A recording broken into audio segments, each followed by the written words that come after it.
G'day guys, it's Robert again from Australian Camping and Four-Wheel Drives, and we're here at Springer Solar as we promised you. I'm here with Eddie today. Thanks for taking the time out, Eddie. Yeah, good to see you. It's late here in the afternoon, and we thought we'd come down and we'd do the filming of some of the questions that we wanted to ask Eddie about his solar setups and using batteries as well. So Eddie, do you want to tell us a little bit about Springer Solar and who you are and what makes you different to everyone else? Yeah, well, Springer Solar started out as a small family business on the north side of Brisbane 16 years ago, and we've expanded a lot since then. So we've got 2 store locations, one at Launton, one at Capalaba. We're auto electricians, we're electrical contractors. Well, we specialise in energy systems for RVs, but that has grown and morphed into a large-scale solar company, residential, commercial solar systems as well. But in the interest of what we're talking about today, we build, install, design, service energy systems for RVs. So camper trailers, small motorhomes, small four-wheel drive setups. And we're doing that day in, day out. We've learnt a hell of a lot in 16 years. Yeah, I can imagine.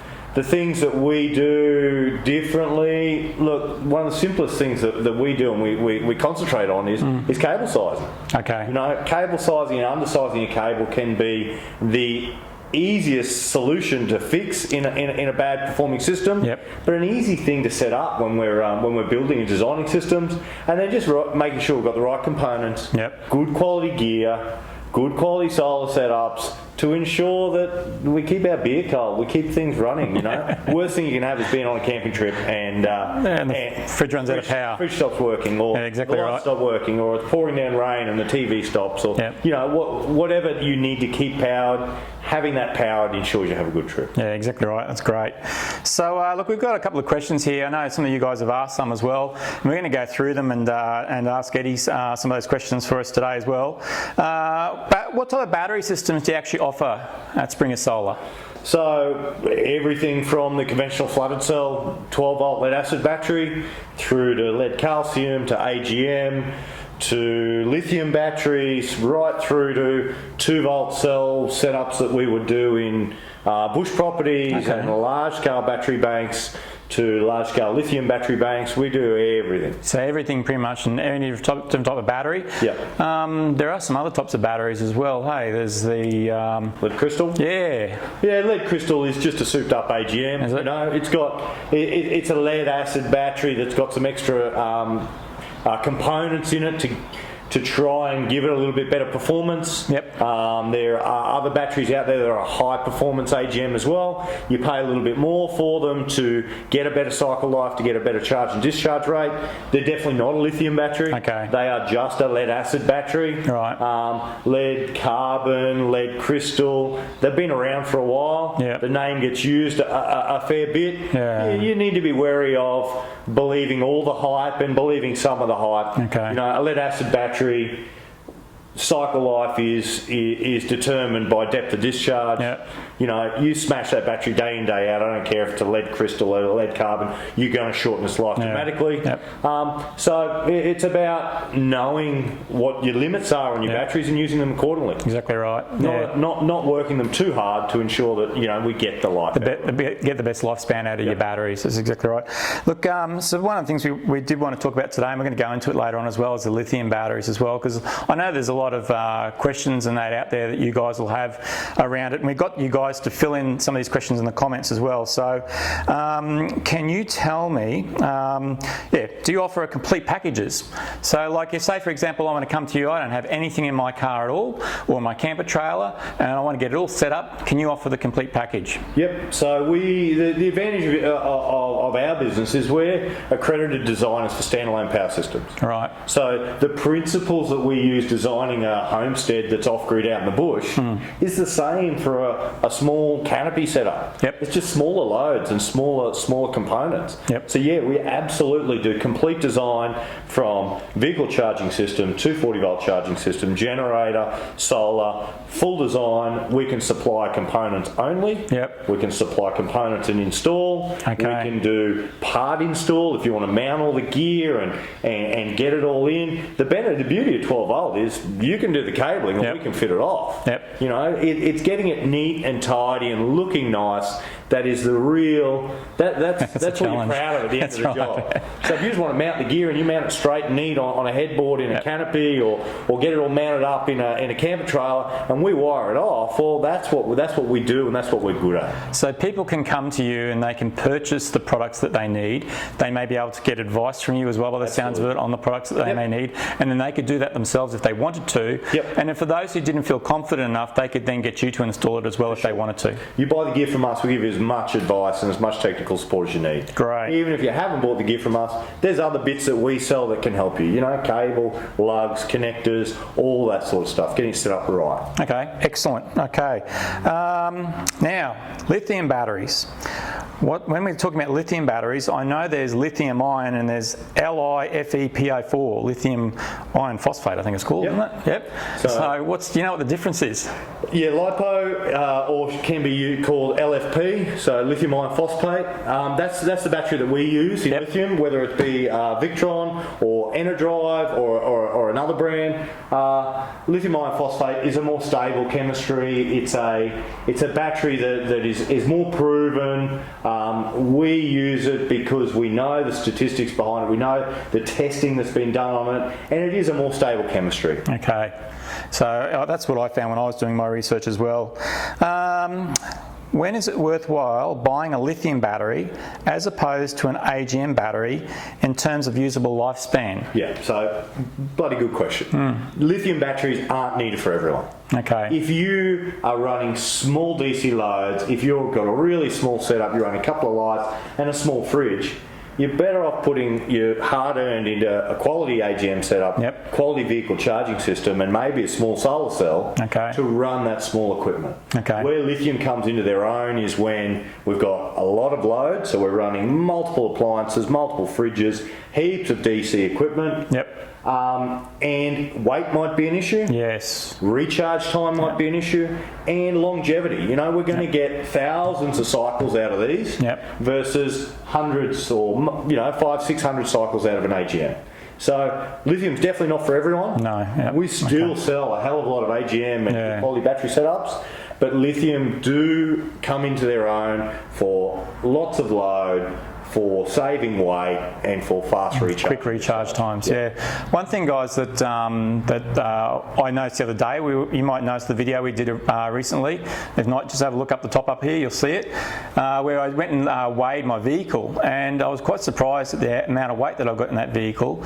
I actually have 2 AGMs sitting in there, and plus the one in the front. So, you know, one thing that you may want to consider would be a lithium in the situation where you're running really tight on weight. Might be something that you might want to consider. So, but it's not for everyone. It's for certain purposes. As definitely. As saying they're expensive. Here. Exactly right. They're expensive, and when we look at lithium and their cycle life, cost per cycle is cheaper. So if we're using it every day and we're using it lots, and we're going to have that vehicle for a long time, well then a lithium will end up being cheaper in the long run. But if we're only using it once a month or 3 or 4 times a year, and we're going away on school holidays, and we don't have an issue with weight, then a good AGM setup would be great for most people. But caravans and motorhomes more so have restrictions with weight and can be a lot closer to that weight limit. You're 50% less weight within a comparable lithium. Okay. So that's a good thing to consider, guys. We've got a question here. Well, it's a little bit of some stuff we wrote up regarding the chemistries we see with lithium batteries and problems we have seen with smartphones and laptops catching fire. Many people may be concerned that lithium batteries could be a problem in their setup. Now, I understand that whilst all these batteries may be called lithium batteries, there's a difference between them. So the difference between a lithium foam battery, for example, and a lithium battery that we've got in a vehicle. So it comes back to what we spoke about before, being lithium iron phosphate. It's a safer chemistry. You know, a lot of lithium, good quality lithium companies and lithium products will do the nail test, where they'll drive a nail through the side of a lithium case. And they want to ensure that the battery doesn't catch fire, thermal runaway. They want to ensure it's safe. You know, a lithium battery that we purchased for an electric bike 5 years ago said remove from bike and charge in a 1 metre by 1 metre sand pit. You know, lithium batteries have come a hell of a long way in the last 5 or 6 years. These batteries now are designed for vehicles. They're designed to be installed in, you know, in living spaces, in areas that are ventilated. And good quality lithium batteries, you don't have the hazard of fire if installed correctly. Yep. You know, that's what the BMS is for. External BMS with these, internal BMS with something like Enerdrive. That stops the charging if it's getting too high, the voltage is going too high. Yep. It stops over discharging. We don't want the battery voltage to get too low, or the capacity of the battery to go to zero. Yep. Because that's when we have problems. Yeah. That's when you'll have an issue with something catching on fire, or something getting too hot. Is this high voltage and high charge, and really low voltage when we're trying to recharge. That's what the BMS is for. Okay, to guys. turn those things on and off. So the BMS is a battery management system. And they're designed for charging batteries. We're going to go through those shortly as well. We're having a yap about those. What's the warranty on the? So I'm pretty sure you guys do Victron and Enerdrive lithium batteries. Can you tell me a little bit about the difference between the warranties on these batteries at all? So Victron offer a 3-year full warranty. Okay. Enerdrive is a 12-month warranty. Yes. Any lithium battery, you need to look at what they talk about as cycle life and depth of discharge.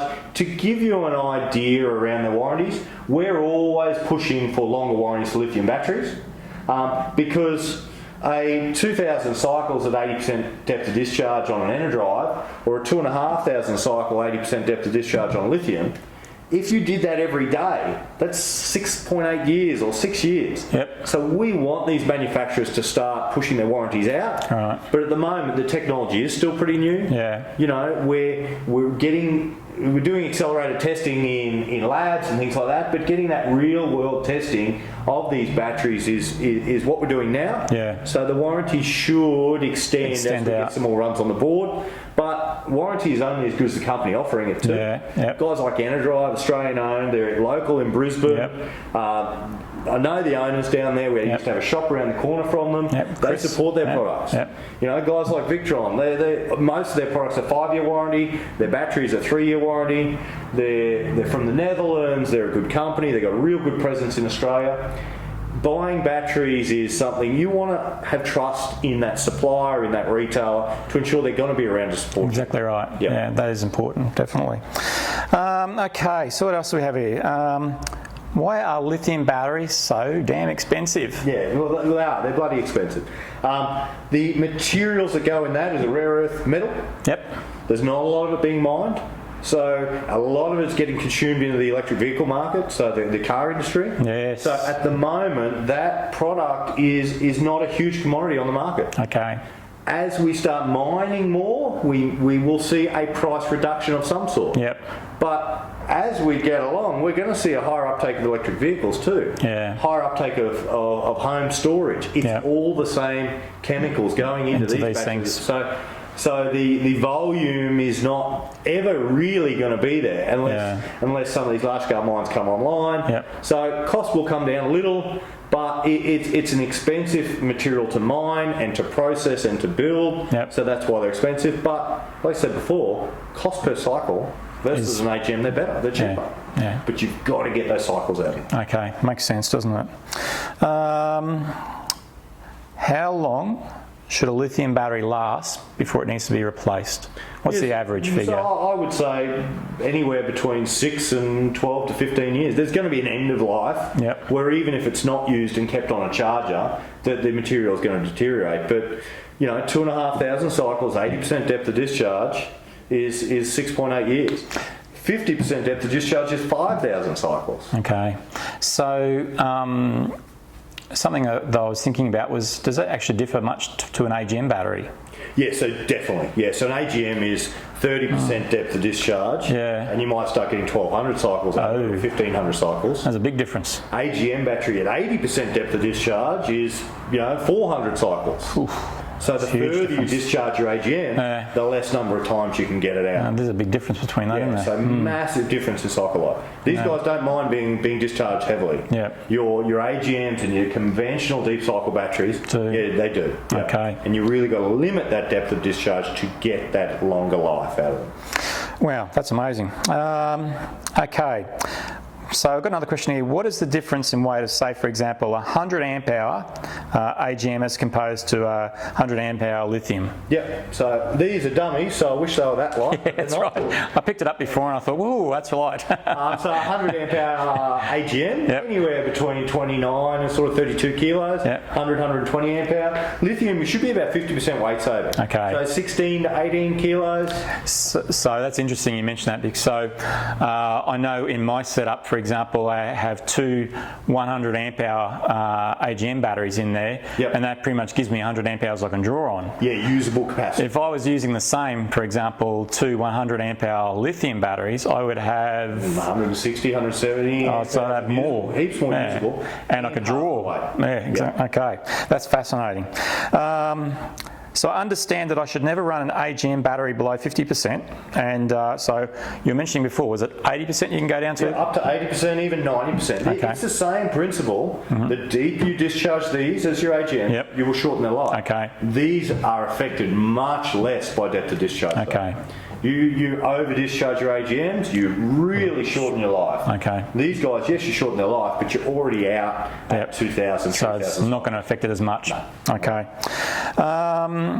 How can a user manage their batteries with Springer? So how do I know, like, how much charge is in this thing? How full is it? You know, how do I know the answer to that? So most lithium batteries, you're going to need some sort of monitor rather than just voltage. Yep. Because the voltage on this will stay stable no matter how full or flat it is. Okay. So 12.8 volts, constant. Yep. You need a battery monitor. Okay. So that measures the energy going in and the energy going out to determine how full or flat it is. These guys, you know, a lot of batteries now starting to come out with smart technology in them, Bluetooth to your phone, you can get a bit more information about what's going on in the battery. Yep. But you can't go past a good quality battery monitor. Yep. They start at about, you know, $260. Okay. It has a small shunt, which is a metal bar that measures all the ins and the outs, and you program that. You tell it what your capacity is, and you change some settings in that, whether it's AGM or whether it's flooded cells or whether it's lithium. You change the settings in that so it can track your usage. Okay. And then you know how full or flat you are. So it's like having a little meter outside that's seeing what's going in and what's coming out, so I can tell you what's actually happening with the battery. You can see how full or flat it is. Because as with lithium cordless drills and things like that, they go, and then they stop. They just turn off. Now, these guys are the same. Now, my understanding is the Victron batteries don't have a battery management system built into them. We have the external one. BMS, and the Enerdrive ones have one that's built into them. Yes. So that's a pro in one sense for the Enerdrive that's already there, but it's also negative in the other sense that you can't add extra batteries onto it as well, by the sounds of it. Yeah, so with the Enerdrive product, we design the system around the battery size that you want. Choose your battery size, and they've got a product to suit 100 amp hour, 200 amp hour, 300, you know, inbuilt, ready to go. It's got the low voltage disconnect contactor in there. It's got all the smarts built into it. Connected up, away you go. These guys require a little bit more work, but it does mean, you can put batteries in parallel. You put batteries in series. We can go from 12 volts to 24 volts up to 48 volts. And then your external BMS, then we drive with that the low voltage disconnect, we drive the charge connect, the charge disconnect. We drive different products. This one's got it built into it. This one here, you connect your different relays up to this to turn things on and off. Actually, something that I was thinking about that we didn't actually write down, and it's something that just popped up in my head, was I'm generally aware that when you set up like your battery system, you generally set it up for the size that you actually need. Now, I know that some people, when they set up batteries, they find that they might need more batteries later on. Is that an issue with a lithium battery setup? Can you really go and just add another battery, say, for example, 1 or 2 years down the track, or is that something that you probably shouldn't be doing? Well, your BMS is looking at the internal cell voltage on this. So it's doing that cell balancing. Yeah. So adding lithiums later, I wouldn't be adding a old lithium battery with a new lithium battery, something that's 5-6 years old with something new. Yep. But within 12 months, 2 years, you could be adding more. Okay. And the cells are going to balance, and the external BMS is going to keep an eye on the changes within the cell. All right. What you don't want is one cell going way out of whack versus the others, and then they're drawing a lot of energy into that cell and causing a problem. BMS will shut it down. Okay. Yeah. Oh, that's good to know. Excellent. Okay. Next question we've got here, and I know Philip's actually asked me this question, so here you go, Philip. Does a lithium battery need to be mounted a certain way? For example, can you lay it sideways, and or does it have to have airflow around it as well? Yeah, so controlled temperatures is something all batteries like. So not being stacked in hard up tight, a little bit of an air gap around it to give it a stable temperature. Most lithium batteries, every manufacturer is different. Some will allow you to install them on the side, but you need to be careful with how much vibration is going to go through that battery if it's on its side. Right. It is designed as an upright battery. Yep. I'd be happy to install that on its side in a cabinet for a street light or for a small cabin. Yep. But in a vehicle where you're going over corrugations and cattle grids and bumps and potholes, these are designed to be upright. Okay. For the cost of the product and the life we want to get out of them, I would be installing them upright. Okay, so the answer is essentially if you're installing in a house situation or something that's not moving, you could install them on the side, but if you're using it in an area where you've got a lot of vibrations or a vehicle and that type of stuff, it's best off to install them upright. And as with any product, read the manual. Yep. You know, if they say, you can install it on the side, what you don't want is to be 2 years in and have a problem and go for a warranty claim and have the manufacturer say, it's on the side, you're not allowed to do that, and deny your claim. So talk to the manufacturer, talk to who's providing it, ask the question before you do it. Yeah, it makes perfect sense. All right. Can the battery, can the location where the battery is placed affect its performance? For example, cool versus warm environment, an engine versus the back of a vehicle. Yeah, so a real advantage of lithium is they will handle a broader temperature. So they can handle from 0 to plus 50. But varying temperature and cold and hot all the time will shorten any battery's life. Right. Extreme, so going from extreme hot to extreme cold. You want a fairly stable temperature for a battery to have extended life. Right.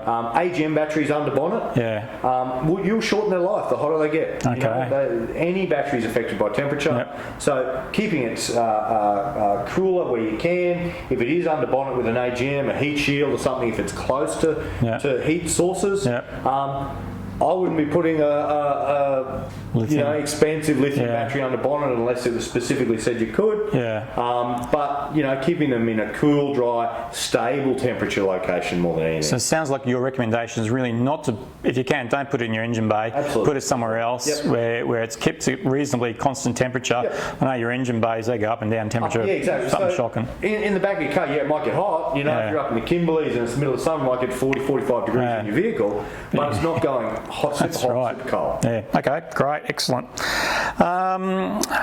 Now, what if I leave the battery with no charge for 6 months? Can I affect its longevity? So we're talking about a lithium battery here. Yeah. You don't want to let a lithium go dead flat. Okay. So lithium battery will self-discharge a little bit each day. They're not going to do that at a fast rate of knots, but a well-maintained battery is a battery that's always on charge.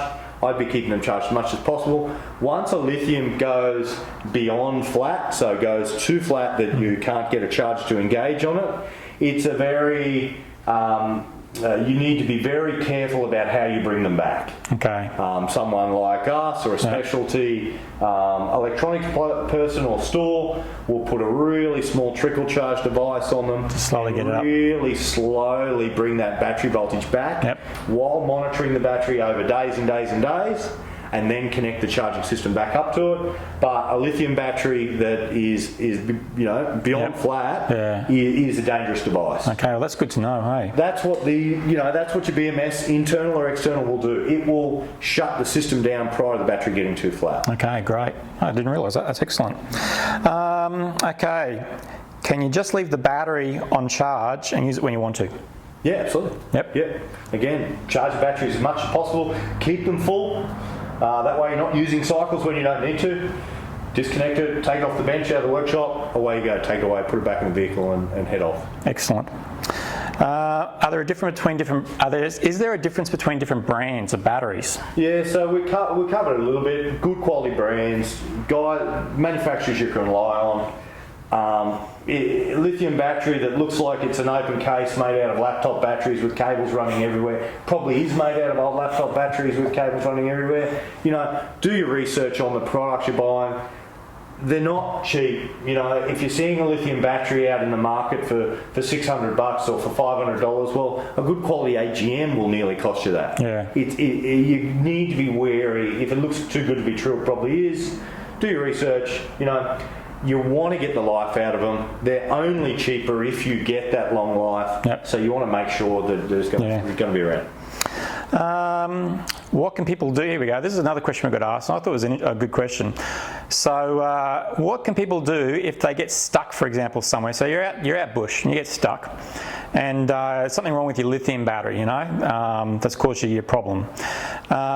What can you do? Yeah, well, if it's a 12-volt setup, swap it out, disconnect it, put in a standard conventional AGM. Okay, yeah. So you can do that fine. Yeah, swap battery out. Your charging system is set up for lithium. It's going to charge at a different rate. Yep. But it will switch off. It will regulate your solar system. Although your lithium setup on your solar regulator is going to charge at a different rate, a different algorithm. Dropping a 12-volt AGM battery into that location will get you out of trouble. Okay. You can then perform some tests on your lithium. You might be able to get to a location where you can send it away. You get it sent back to you. You might be able to get it brought back to charge. But with the right setup, we shouldn't get to a point where a lithium goes beyond flat and we can't recover it. Yeah. It should be a matter of, well, if it's 3 o'clock in the morning and we've used too much power and the lithium goes offline, yep. The sun comes back out the next day and it recharges. Or we start the engine, we can recharge it from the vehicle. It should be the same as any flat battery. So it sounds to me like your battery management system would kick in before it got that bad. Yep. And then when you were in that situation where you turned your engine back on or you got solar, it would start charging it again and bring it back up to where it needed to be. And the benefit of lithium is with 1 hour of engine run time, you get so much more energy back into that. I have seen that as well. You're back to life. Yeah, it's an hour of run time on an AGM, it takes a long time. You're only pushing the chemistry slowly. Yep. These guys will charge really fast. So short drive, short bit of engine run time, we'll get that energy back in. It's interesting you mentioned that because we went travelling down in Victoria a while ago, guys, and when we were down there in Victoria we noticed that it just took forever to top up the battery. 100% you'd be driving for most of the day. Yeah. So it's really good. All right, then I think that's that's the bulk of the questions you guys have asked us. I'm probably going to just show you some footage as we've maybe been talking here as well, a little bit around the shop and that also. And I would like to thanks Eddie today for spending some time and staying back to this afternoon. We really do appreciate it, and answering the questions that the guys have had out there as well. Yep. So look, if you've got any questions, guys, and you want to know a little bit about a lithium battery setup, or maybe you just want to get an AGM set up, come and have a chat with Eddie out here at Springer Solar. You've got 2 stores, don't you, Eddie, here in Brisbane? Lorne and Capalaba. You see us at 4x4 show, caravan camping shows, caravan clubs, Land Cruiser Club, Mitsubishi Club. We support a lot of the different clubs with sponsorship and raffles. We've got a good presence in Brisbane. If you see us around, feel free to ask us a question, talk to us. My 2 brothers are in the business, my mum and dad. We're good blokes. We love to chat. We use everything that we sell. Yep. We've got a caravan set up, we've got 4-drive setups. Everything we sell and everything we do comes from the experience we've had building our own system. So happy to talk to you guys and help you out with your system. So thanks for the questions and thanks for your time. Really appreciate it. All right then, mate. Thanks for that. Talk to you later. No worries. Great. Hey guys, it's Robert again from Australian Camping 4-Wheel Drives. So we've got the video here from Springer Solar, but you the viewers asked us a couple of different questions, and unfortunately I didn't have the opportunity to actually ask Eddie all of them, but I did get Eddie to actually answer them for us. So I thought what I'll do is I'll film this part right now, and I can read you the answers and what he's actually provided us for us as well. So I'll read the questions out as well for you guys so you understand what we're asking here as well. So Chris Hackman, he said, on a typical dual battery of 120 amps, how big of solar panels would you recommend? What sort of solar panels would you recommend? Portable, fixed, blanket versus folding versus fixed? And for your normal user who is, say, on a 2-week holiday and does it a couple of times a year and has a fridge and LED lights and charging a couple of phones and tablets, for example. So my impression here, Chris, is he's asking what's the general setup that you need, you know, if a typical family goes camping. This is the reply from Eddie. Eddie said, install or use the biggest solar panel you can fit or carry that you can afford. Bigger is better and will still perform well in poor weather conditions. A 120 amp hour battery equals 1,440 watts, hours I should say. If you are cycling this battery at say 50% of its capacity, you'll need to replace around 720 watt hours per day or 60 amp hours. So if we allow for 3.5 peak sun hours from our solar panels that's installed on a roof with non-ideal conditions, we would need a 200 watt panel. So 200 watts by 3.5 peak sun hours gives you 700 watts. If you aren't cycling your battery at 50%, you could go smaller. If you're needing more than 60 amps per day, you're going to need a bigger battery bank. So I hope that helps answer your question there. It looks to me as if you're saying 120 amp hour battery and roughly around 200 watts of solar panel would probably get you by there. It just depends on what the weather's going to be like though. And something that I'd suggest anyway, at least, is you can always run your engine. If you get one that's got a solar panel and you can also connect it in via your engine as well, you can run your engine as well and that'll help charge it also. So that's what we've done with our setup. So the Ranger, for example, it charges via the engine when we're driving and via the solar panels when we're not. We can plug in extra solar panels, so if we want to stay somewhere for a couple of days, we can do that. Or if the weather's overcast, we can start the engine and do it that way. Or I can even plug it into the trailer as well and plug it in that way. So there's a couple of different options there that you can use. I'm aware another thing that some people can do, but it gets a bit expensive sometimes. You can actually buy a special charger to charge batteries via 240 volts. If you're in an area where you might have access to some type of power. But look, really, it's up to you. You might just say, I'll just run it off 240 volt power. And that's probably fine, you know. If you've got a fridge, most of those fridges run on 12 volt or 240. So depends on where you're going, guys, you know. So just take that into consideration. But I like that answer. I think that answers the question very well. Okay, so he also went on and he said, fixed is great because you don't need to carry it, but you do need roof space. Portable allows you to track the sun a little and get it out from under the trees. Fixed versus folding, blankets, they're all good. A watt is a watt no matter what, he said. Get the wattage you need from the system. Buy decent quality panels or portable and you can't go wrong. Bigger is always better with solar. Nothing wrong with your batteries being full every day at 10 AM in the morning. So it's sort of like what we've done as well, hey. I've tried to over-engineer my solar panels. I figured that if I can get as much energy from the solar, my batteries will always be topped up. And topping it up earlier in the morning, hey, that's not a bad thing. And if worse come to worse, say for example you're in a situation where you didn't get much sun that day, well, it might take a lot longer to top up, but you top it up quicker, you know what I mean, because you've got more solar panels. So solar's probably the biggest thing, although you do need a decent capacity when you don't have solar, don't you, as well? So, you know, you've got to take that into consideration. And something that I consider as well is where I was going to be traveling. So just think about that. If you're going to be traveling where there's no power or anything like that, you've got to rely on your engine, you've got to rely on your solar panels, guys. Steve from Mud Ducks Touring asks, hey Steve, how you going, mate? Renee, Steve. What's the best way to set up twin lithium batteries in a camper, including charging them both properly and do-it-yourself options? So we got the reply, and the reply was, lithium battery setups are extensively covered earlier. So if you have a look at the other in the video, you'll see we go through a lot of that in a lot of detail. But lithium compatible DC-DC chargers for vehicle charge, and a lithium compatible solar controller, lithium compatible 240 volt AC charger, and a battery monitor to monitor the system and tell you the state of charge. Determine the amount of energy you need and size the lithium battery to suit your requirements, essentially. So I am aware, look, not everybody out there may be aware, but when you purchase a lithium battery, you need to get a specialised charger for that. Now, having said that, a lot of chargers out there do it, okay? So just you need to check your charger and see if it's designed to charge lithium batteries. Lithium batteries, their voltage stays up a lot higher than a standard AGM battery. So an AGM battery will slowly start to drop the voltage down, whereas a lithium battery, the voltage sits up a lot higher, and it's difficult to tell where that battery is fully charged. And that's why you've got to have a special charge controller that actually figures out if the battery's charged and it monitors it. So that's partially what we're talking about here as well.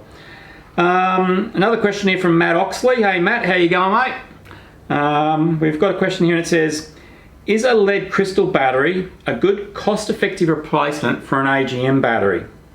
Is it possible to connect a lead crystal battery to, say, 3 AGM batteries when they're getting low to add a little bit of extra capacity to the system? Now, I think that's a great question. Not everybody's got the money to go out there and buy a lithium setup. So you might be thinking, well, how can I maybe increase my capacity? But maybe I use, a lead crystal battery. So this is what the answer says. I really don't believe the hype when it comes to lead crystal batteries. I believe a good quality AGM is just as good. Never mix old batteries with new batteries, as you'll shorten the life of the new batteries. When batteries are in a bank and need replacement, the whole bank should be replaced. So I think that's great advice, guys. When we were talking a little bit, and you'll see in the video, we talk a little bit about lithium batteries and when you can add batteries in there. And he says, a year, 2 years at the max is when you would add a battery in it. I'm pretty sure it's going to decrease the lifespan of the entire setup, but you wouldn't go any more than that. In an AGM battery, he's recommending that you don't do that. He's saying pretty much size it for what you need. If you think maybe later on you're going to need more power, you might be better off just to oversize a little bit and try to cater for those things as well. But guys, we're talking here about people going camping. You might not be using the thing the whole time. An AGM battery is great for those guys that head off out on a trip, and they go home and they're working 8, 9, 10 months of the year. And you might go off camping 1 or 2 weeks a year. It's perfect for those type of people. A lithium battery is probably not really designed for that type of setup. So yeah. Okay, so the next question here is from Reese. Reese Clark. G'day Reese, how you going, mate? So the question was, would you recommend one product does it all, like for example the Red Arc BMS30, or should you go and buy, for example, a DC to DC charger, then you go and buy a 240 volt charger, and then a voltmeter and so on, depending on what the brands and if it's going to cost about the same, which way should you go? He's talking here about both a car and a camper van, guys, as well. So the recommendation was, we would always recommend individual components, no single point of failure, and you'll get a customized system to suit your needs better. So he's saying instead of going and purchasing one of these big systems, sometimes you're better off just to purchase the different components and add it in there instead. So I suppose really it depends on the person. My view, depends on what you want to do and all that type of stuff. I can see definite advantages in purchasing the individual components, because if something breaks, you're just replacing just that component. If something breaks in a single system like the BMS30 for example, you've got to take the whole thing out and the whole thing's out of action for a while. So there's pros and cons of both ways there as well, guys. So there's some of the questions I didn't get, unfortunately, time to ask. So I hope you enjoy it, and if you've got any other questions, pop them down in the comments down below and we'll go through them later on. Alright, thanks for that, guys.